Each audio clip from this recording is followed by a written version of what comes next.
Bem-vindo ao Snacks de Economia Política. Hoje vamos ver como funciona a política monetária no âmbito de um Estado com moeda soberana. Quem é que comanda a taxa de juro?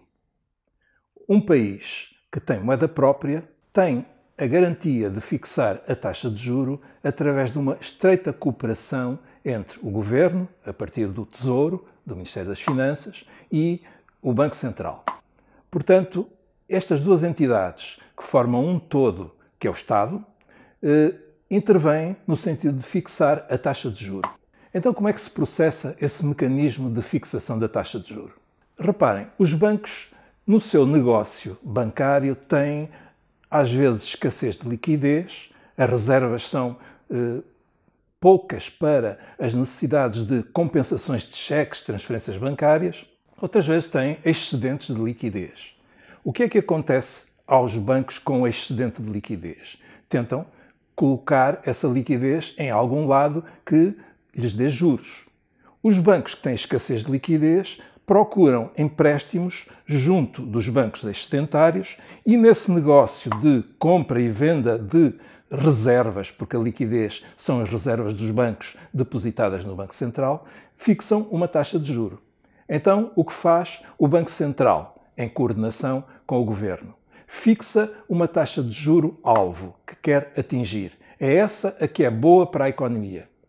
E o que faz é fixar uma taxa de juro alta para penalizar quem tem escassez de liquidez e põe uma taxa de juro muito baixa para aqueles que têm excedentes de liquidez. Ou pode nem sequer remunerar os excedentes de liquidez.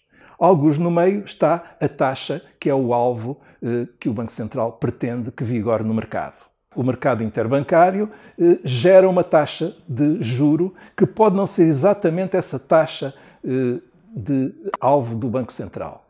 E então, quando assim acontece, pode muito bem o Banco Central intervir no mercado comprando títulos da dívida pública aos bancos que têm escassez de liquidez. Ao comprar esses títulos, dá-lhes liquidez, credita-lhes a conta do banco nas suas reservas e, por outro lado, quando há excedentes de liquidez, o Banco Central vende títulos da dívida pública e assim enxuga a liquidez excedentária. Com estas operações de compra e venda de títulos da dívida pública, o Banco Central empurra a taxa de juro do mercado interbancário para aquela taxa de juro-alvo que ele pretende que se mantenha. Em resumo, o Governo cria títulos de dívida pública que são o instrumento da intervenção da política monetária. O Banco Central usa esses títulos de dívida pública e o Banco Central garante ao Governo o pagamento da sua dívida no momento oportuno.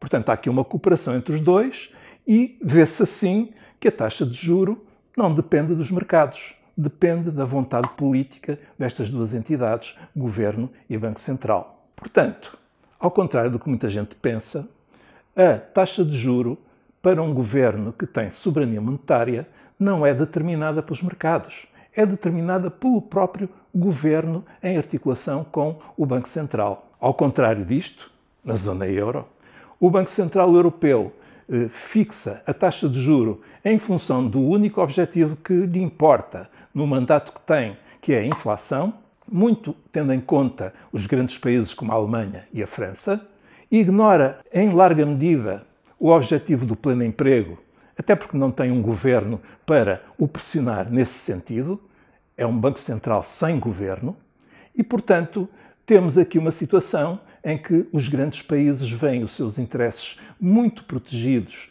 pelo Banco Central e os pequenos países têm pouca influência sobre a conduta do Banco Central Europeu. Aliás, sabemos bem que o próprio Banco Central, às vezes, com medo de que haja uma inflação no horizonte, chega a subir a taxa de juro mesmo quando a economia está em grave recessão. Aconteceu assim com Trichet, o anterior governador do Banco Central Europeu, mesmo quando a economia estava muito mal. Portanto, pense nisto, trata-se de um Banco Central sem governo.